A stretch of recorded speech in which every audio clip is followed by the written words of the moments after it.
Ucrania y el cambio climático están en el centro del debate. Donald Trump confirma plan de anunciar emergencia nacional para practicar deportaciones masivas con ayuda de las Fuerzas Armadas. Tormenta Sara causa estragos en Centroamérica y deja a miles de damnificados. Y el gobierno venezolano excarcela a decenas de personas que habían sido detenidas después de las elecciones de julio.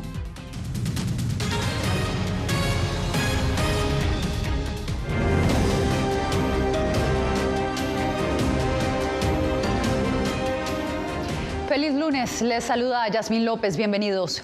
La cumbre del G20 arrancó este lunes en Río de Janeiro con un enfoque en los desafíos globales, en un escenario geopolítico marcado por las tensiones en Medio Oriente y Europa del Este, además del creciente impacto del cambio climático. Estamos en cobertura de equipo desde el Museo de Arte Moderno de Río de Janeiro. Ahí están nuestras enviadas especiales. Celia Mendoza, comienzo contigo. ¿Cómo están abordando los líderes estos retos globales? Realmente para los líderes dentro de esta reunión es importante hacer anuncios acerca de lo que va a suceder en términos de los objetivos fundamentales para los miembros. Sin embargo, algunos de los temas que han marcado las discusiones y desde luego lo que podría ser una declaración conjunta tiene que ver con la reciente decisión del presidente Joe Biden de permitir que se hagan lanzamientos con misiles estadounidenses en territorio ruso. Y desde luego esto ha generado diálogo y desde luego para los miembros de este grupo también la preocupación de que esto pueda escalar a una tensión aún mayor. De hecho, el gobierno de Colombia pidió que se lleve a cabo un diálogo de paz que podría incluir a las dos partes, asegurando que cualquier diálogo unilateral simplemente no es verdadero. El presidente Joe Biden participó en la primera jornada del G20 tras haberse convertido en el primer mandatario estadounidense que visita la Amazonía. Allí firmó una declaración que designa el 17 de noviembre como el Día Internacional de la Conservación y marcó el tono de su visita a Brasil. No tenemos que elegir entre el medio ambiente y la economía. Podemos hacer ambas cosas. Lo hemos demostrado en casa. No es ningún secreto que dejaré el cargo en enero. Dejaré a mi sucesor y a mi país una base sólida sobre la cual construir si así lo decide. Es cierto que algunos pueden intentar negar o retrasar la revolución de la energía limpia que está en marcha en Estados Unidos, pero nadie podrá revertirlo, nadie. Un cambio de liderazgo que Celso Amorín, consejero en jefe del presidente de la República de Brasil, indicó hay que respetar y esperar ver qué acciones toma la nueva administración, mientras dio un balance de la relación con Biden. Por ahora Biden ha sido un buen socio para Brasil, para el presidente Lula, especialmente en temas como los que se mencionan aquí, cuestiones sociales, de sostenibilidad, esto a pesar de las dificultades que enfrentó en el Congreso. Sin embargo, al margen de los temas escogidos para esta cumbre, la guerra de Rusia contra Ucrania sigue siendo un foco de tensión en este foro, donde según la Casa Blanca buscan que se incluya el tema en la declaración final. Biden, en un viro en su política, autorizó a Ucrania a usar misiles estadounidenses de largo alcance en territorio ruso, y la respuesta del Kremlin no se hizo esperar. Si tal decisión se ha tomado y se ha notificado al régimen de Kiev, entonces esto significa una nueva ronda significativa en la escalada de la tensión. Esta es también una situación cualitativamente nueva desde el punto de vista de la participación de Estados Unidos en este conflicto.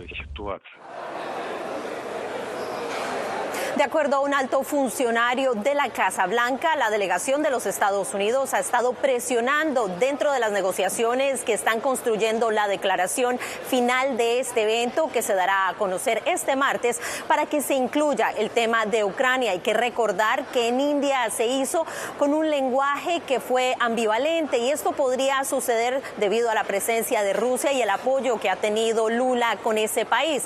Al mismo tiempo, el presidente de los Estados Unidos se reunirá con el mandatario brasileño este martes y durante la jornada del lunes se encontró cara a cara por primera vez con la líder de México, pero también con el primer ministro de Canadá. Gracias, Celia. Y esta cumbre la inauguró el presidente Luis Ignacio Lula da Silva con una controversial propuesta para superar la pobreza y el hambre en el mundo. Adriana Núñez Rabascal, ¿de qué se trata y cuáles temas se perfilan en esta reunión? En líneas generales, la cumbre del G20 justamente en el año 2024 ha versado sobre el lema de planeta sostenible y superar las desigualdades. Ahora Lula da Silva pone en la agenda algo que ya ha estado manejando durante todo el año y es gravar las fortunas de los multimillonarios para así erradicar la pobreza. Así lo hizo justamente en el foro de líderes del G20 en Río de Janeiro. La propuesta del presidente de Brasil, Luis Inácio Lula da Silva, es cobrar un 2% de su patrimonio anual a las 3.000 personas más ricas del planeta para paliar el hambre. La medida forma parte de la Alianza Global contra la Pobreza y el Hambre que lanzó durante la inauguración de la cumbre del G20 en Río de Janeiro. Compete a los que están de volta. Corresponde a los que estamos alrededor de esta mesa la tarea ineludible de poner fin a esta plaga que avergüenza a la humanidad. Con el impuesto que promueve Brasil, se podrían recaudar unos 250.000 millones de dólares, según los asesores de Lula. España acompaña este gravamen. Estados Unidos dice que lo evaluará y que incluso el presidente Joe Biden podría hablar del tema en su reunión bilateral con Lula el martes. Pero Estados Unidos usualmente no se declara en apoyo a algunas de esas propuestas tan específicas con anticipación. Creo que en estos 2 días, hoy y mañana, vamos a ver que otros países también se suman y qué otras opciones de financiamiento pueden haber.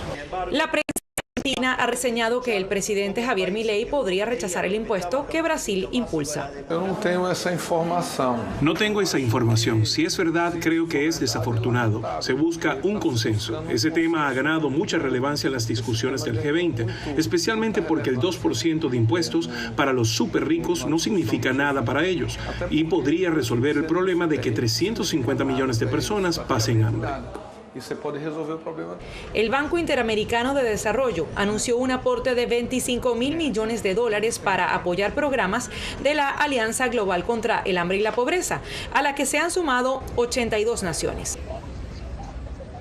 Por cierto que el presidente de Argentina, Javier Milei, publicaba un comunicado hace apenas minutos en el que dice que firmará con reservas la declaración final del G20, pero se desmarca de temas como justamente hacer que el Estado participe en el tema de salir de la pobreza. A su juicio es el capitalismo de mercado lo que saca a la gente del hambre.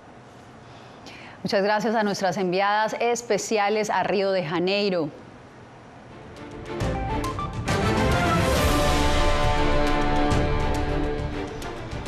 El presidente electo Donald Trump confirmó este lunes que planea declarar una emergencia nacional y hacer uso del ejército para ejecutar su plan de deportaciones masivas de inmigrantes indocumentados. Ante esta medida, ciudades como Los Ángeles ya toman acciones. Alex Segura tiene el reporte. Trump utilizó la red Truth Social para corroborar sus planes de deportaciones masivas cuando vuelva a la Casa Blanca, respondiendo con la palabra cierto a Tom Fitton, presidente de Judicial Watch, quien había publicado detalles sobre la estrategia que prepara la nueva administración. Nuevos reportes indican que Donald Trump tiene previsto declarar una emergencia nacional y utilizar recursos militares para revertir la invasión de Biden a través del programa de deportaciones masivas. La respuesta de Los Ángeles ha sido acelerar los planes para convertir la metrópoli en una ciudad santuario para proteger a los inmigrantes indocumentados. Y en este momento que viene la nueva administración, tenemos que demostrar que estamos con ellos, que los queremos aquí y vamos a hacer todo en nuestro poder para protegerlos. Mientras tanto, organizaciones como Chirla están movilizando a la comunidad, ofreciendo recursos y talleres legales para preparar a los inmigrantes ante posibles redadas y deportaciones. Ahorita, más que nunca, es importante que nos eduquemos como una comunidad para saber cuáles son nuestros derechos, aún en estos tiempos que vienen. El Partido Republicano de Los Ángeles manifestó su oposición a la medida en un comunicado, argumentando que socavaría el Estado de Derecho y pondría en riesgo la seguridad pública de todos los angelinos. La ordenanza anunciada por la alcaldesa Karen Bass busca fortalecer la protección para los más de 3,7 millones de inmigrantes que residen aquí en el condado de Los Ángeles, muchos de ellos en situación indocumentada. Una medida que llega justo cuando faltan 2 meses para el regreso de Donald Trump a la presidencia de Estados Unidos. Alex Segura, Voz de América, Los Ángeles, California. Y el presidente electo Donald Trump le sigue dando forma a su equipo de gobierno. Ya nominó al secretario de Energía y a la nueva vocera de la Casa Blanca, quien sería la mujer más joven en ocupar el cargo, Carolina Valladares. ¿Qué vendría detrás de estas nominaciones?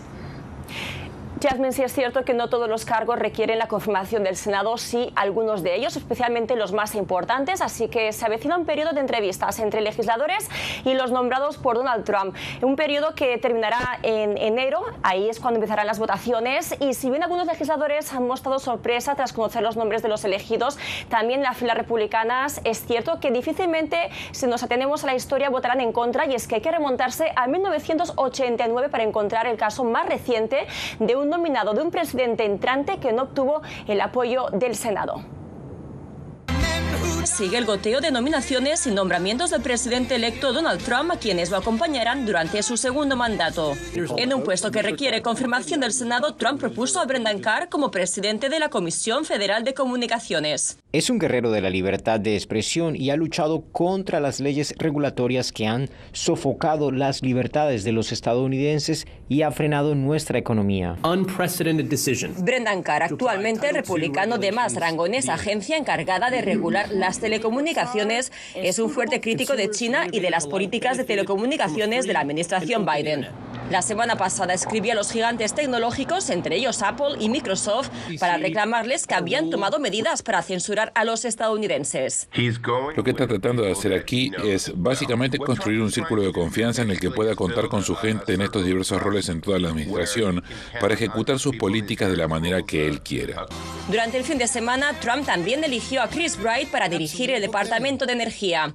Firme defensor del uso de combustibles fósiles, ha calificado de alarmistas a los activistas del cambio climático.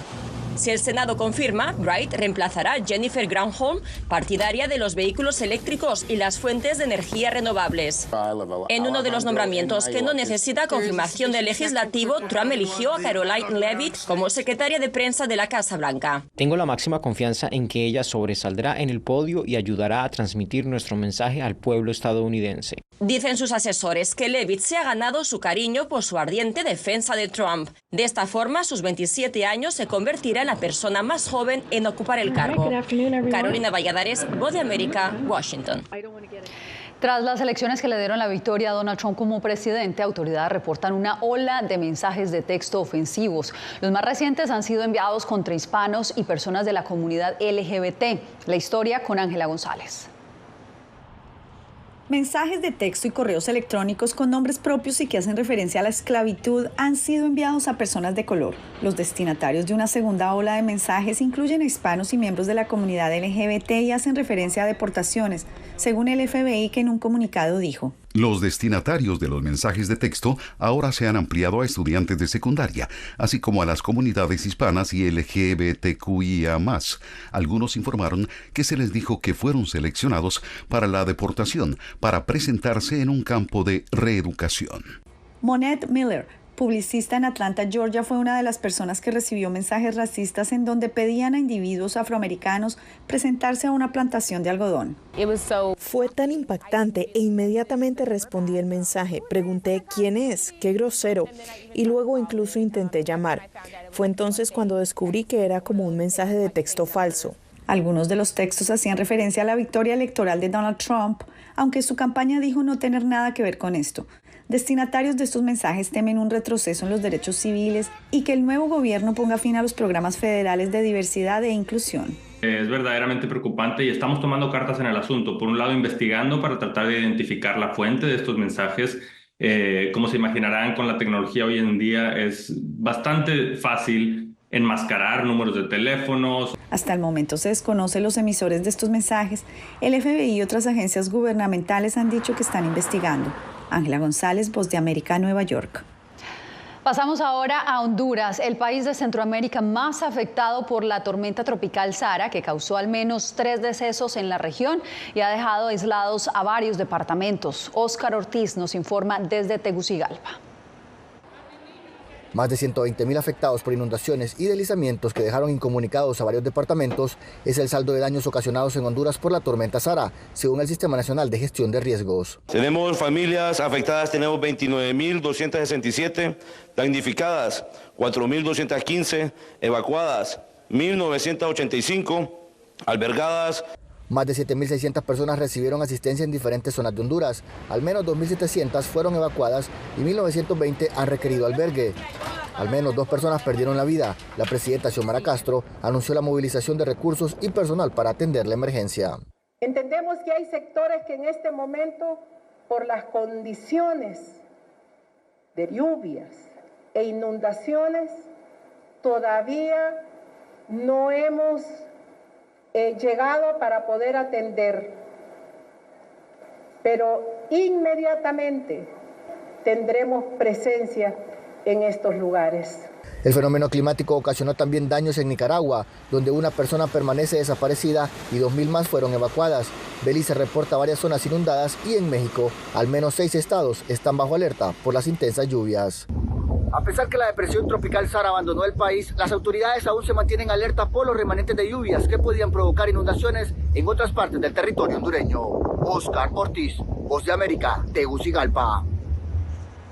En instantes, huelga de trabajadores amenaza al sector hotelero de Las Vegas.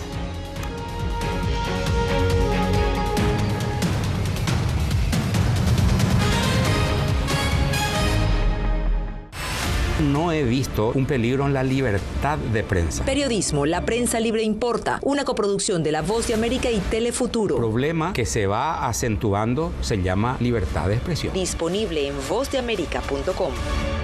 Mama, Silva. Mama, Silva. Ну, теперь не давай Боже. Еще этого испытай. Какие разрушения на Украине, кошмар. Там была ракета. Ракета или бомба?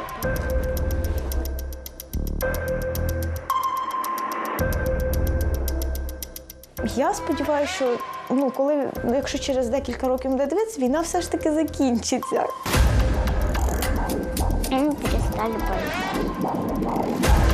Ми свою молодість не повернемо. Я предположу, не предсказатель.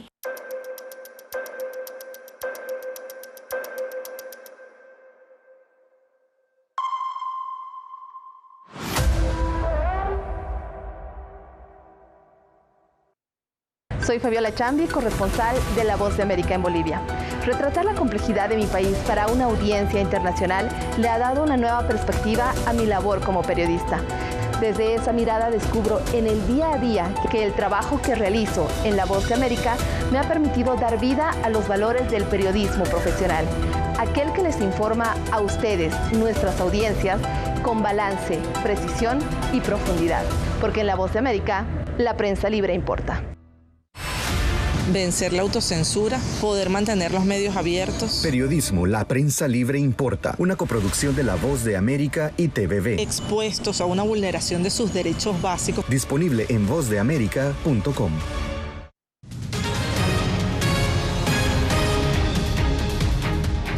La aerolínea Spirit se declaró en bancarrota tras enfrentar una larga serie de pérdidas financieras y dificultades con su intento de fusión con JetBlue. La aerolínea de bajo costo asegura que continuará operando con normalidad y sin interrupciones para los pasajeros durante un proceso de reestructuración. A pesar de las dificultades, Spirit espera reducir su deuda en casi $800 millones y salir de la quiebra a principios del 2025. Sin embargo, su futuro sigue siendo incierto, ya que enfrenta una creciente competencia y altos costos operativos. Y en Las Vegas, centenares de trabajadores del Hotel Virgin se mantienen en huelga en busca de mejores condiciones laborales. Adriana Arévalo nos informa cómo el paro podría impactar a la industria hotelera de esa ciudad. Más de 700 trabajadores organizados por el sindicato culinario han denunciado la falta de aumentos salariales en años recientes y condiciones laborales que afectan su calidad de vida. El sindicato y Virgin Hotels no han logrado llegar a un acuerdo para abordar las principales preocupaciones de los empleados en busca del nuevo contrato laboral. Porque queremos un futuro mejor para nuestra familia, queremos el aumento, queremos lo que nos deben para atrás, todo. Queremos un contrato como todos los demás casinos. De acuerdo con los empleados, sus salarios no han sido ajustados desde el 2020, mientras que las demás propiedades del área gozan de mejores beneficios. En el cuarto día de demostraciones frente a la propiedad hotelera, los empleados guardan la esperanza de que se llegue a un acuerdo pronto, especialmente teniendo en cuenta que esta semana la Fórmula 1 trae a miles de visitantes a la ciudad. La inflación ha aumentado y el hotel no cobra lo mismo. ¿Por qué no cobra los rates del 20? Porque no es rentable. Igual para nosotros ya no es rentable cobrar lo mismo. Hace unos días, el Hotel Virgin dijo en un comunicado que está totalmente comprometido a encontrar una solución justa. El sindicato culinario ha afirmado que seguirán aquí hasta que logren sentarse en una mesa de negociaciones de nuevo y consigan el acuerdo que están buscando para un nuevo contrato.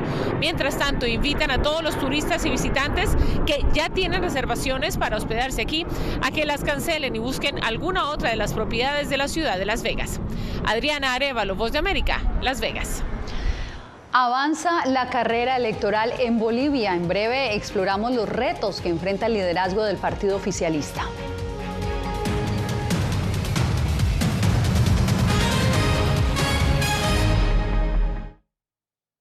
El futuro del libre comercio y las políticas ambientales marcan el Foro Económico Asia-Pacífico APEC. Hoy las energías renovables, todo lo que son las inversiones que están vinculadas al desarrollo de transiciones energéticas fundamentalmente son relevantes. El problema es que nuestro desafío es mucho más complejo que solo lo que va a hacer Trump en Estados Unidos o no. Hay ciudades de Estados Unidos que van a seguir impulsando sus energías verdes, pero ya no es suficiente solo eso. Soy Néstor Aguilera, corresponsal de La Voz de América en el Ecuador. Informar sobre la realidad de un país exige una alta dosis de responsabilidad periodística, más aún cuando las noticias evolucionan a cada instante. Aquí en La Voz de América encuentras noticias veraces, precisas y balanceadas. Valores profesionales que me motivan a trabajar día a día para informarte de manera profunda sobre los temas que más impactan tu vida diaria. Porque en La Voz de América, la prensa libre importa. Uno de los mayores centros de producción global de opio está experimentando profundos cambios a medida que los talibanes intensifican su lucha contra la industria de la droga. Helmand, la maldición de los narcóticos. Una investigación exclusiva de La Voz de América que nos lleva a lo más profundo de las plantaciones de amapolas en Afganistán. Ahora en todas nuestras plataformas.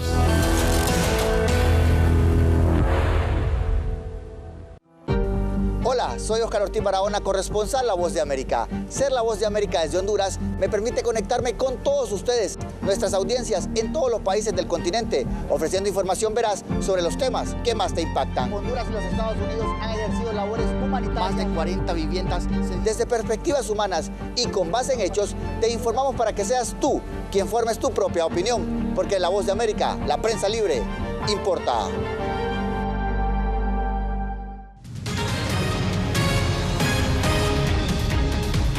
Este fin de semana el gobierno de Nicolás Maduro liberó a decenas de opositores detenidos durante las protestas posteriores a la elección del 28 de julio. Álvaro Elgarra nos tiene el reporte. Autoridades venezolanas liberaron durante las últimas horas a más de un centenar de personas que habían sido detenidas durante las protestas que estallaron contra la cuestionada reelección del presidente Nicolás Maduro el pasado 28 de julio. Esta acción que tiene como centro la reunificación familiar consolida el compromiso de las instituciones venezolanas. Al reunirse con sus familiares, Andrés Galea aseguró que nunca perdió la fe en Dios y en que saldría de la cárcel. Niega ser un delincuente. Como todos somos inocentes, esto es un proceso que no se esperaba y que lleva su tiempo. Javier López relató que lo que vivió en el centro penitenciario no fue nada fácil. Pasamos hambre, pasamos sueño, pasamos sed, pasamos ronchas, inquietudes, torturas, muchas cosas se pasaron allá adentro. El recién electo presidente de la Federación de Centros Estudiantiles del país, Miguel Ángel Suárez, anunció que continuarán exigiendo pacíficamente la liberación de todos los jóvenes presos. Que se liberen a todos los miembros de la comunidad universitaria que aún están detenidos de forma arbitraria. La ONG Foro Penal contabiliza la excarcelación de 131 detenidos postelectorales y asegura que permanecen más de 1.700 privados de libertad por causas políticas. Este lunes, en horas de la noche, está pautada una vigilia impulsada por familiares para exigir más liberaciones. Álvaro Algarra, Voz de América, Caracas. A 9 meses de las elecciones presidenciales en Bolivia, polémicos fallos judiciales avivan la disputa por el liderazgo en el partido oficialista. Esto mientras surgen varias alternativas opositoras al gobierno de izquierda. Fabiola Chambi nos informa. Una decisión del Tribunal Constitucional Plurinacional determinó reconocer a una nueva dirección del oficialista Movimiento al Socialismo, afín al mandatario Lizarce, y dejar fuera de la cúpula al expresidente Evo Morales, quien lideró el partido de izquierda por más de 2 décadas. Un fallo previo de esta misma sala judicial ya había ratificado que el expresidente Morales no puede volver a ser candidato. Un nuevo capítulo en la disputa rumbo a las elecciones de 2025. Ser anti-Evo, yo digo compañeros, ser anti-Evo es ser anti-trópico de Cochabamba, anti-indígena y anti-revolucionario. Seguidores del expresidente Evo Morales consideran que el fallo no tiene validez porque observan que los magistrados están prorrogados en sus cargos, pero el gobierno defiende la decisión.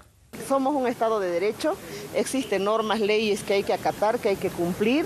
Más de una decena de partidos, agrupaciones y alianzas políticas han hecho pública su intención de participar en la contienda electoral y ya comenzaron con la recolección de firmas para su habilitación.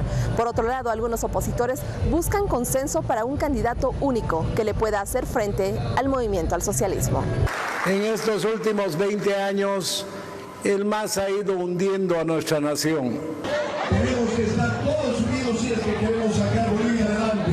Según el Tribunal Supremo Electoral, el plazo para el registro de alianzas electorales de los comicios del 17 de agosto de 2025 es en febrero. Fabiola Chambi, Voz de América, Bolivia. Breve pausa y ya regresamos. Siento miedo de ejercer periodismo. Periodismo. La prensa libre importa. Una coproducción de La Voz de América y Teleamazonas. Siento miedo de decir que soy periodista. Disponible en vozdeamerica.com. Soy Celia Mendoza, corresponsal internacional de La Voz de América. Desde que me uní a este equipo de profesionales hace más de una década, he tenido la oportunidad de descubrir un mundo de noticias que comparto con ustedes. La Voz de América habló con el director. Porque siempre estoy en el lugar de los hechos, entregando información veraz, clara y precisa, manteniendo nuestro compromiso periodístico, porque en La Voz de América, la prensa libre importa. Retroboa. Soy Salomé Ramírez. Soy Mixi Macías y te invitamos a que conversemos de los temas actuales que más te interesan. Acompáñanos en un podcast en vivo en las plataformas digitales de La Voz de América. ¿Qué me pongo mañana? ¿Te regresas para el crucero? Todo incluido. Conéctate con nosotros a través de Retroboa en las plataformas digitales de La Voz de América.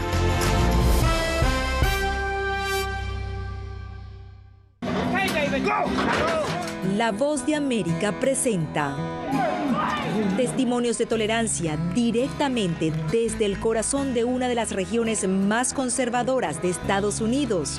Historias de personas determinadas a derribar estereotipos, viviendo de manera auténtica en el hogar de los valientes.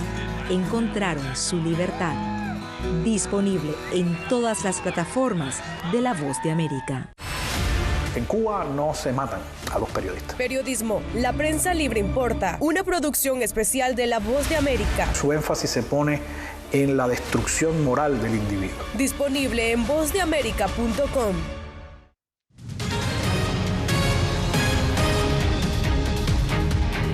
Se acerca la Navidad y varias ciudades alrededor del mundo empiezan a iluminarse. En Londres, el famoso tiranosaurio Rex del Museo de Historia Natural ya luce su nuevo suéter navideño y los jardines botánicos de Kew brillan con su espectacular ruta de luces. En Viena, los mercados navideños ya abrieron sus puertas, mientras que en Himmelpfort, Alemania, Santa Claus empezó a recoger las cartas de los niños. Y por supuesto, en Nueva York, el emblemático árbol del Rockefeller Center está listo para iluminar la ciudad y marcar el inicio de estas festividades. Los dejamos con estas imágenes. Nos vemos nuevamente mañana en una nueva emisión del Mundo al Día.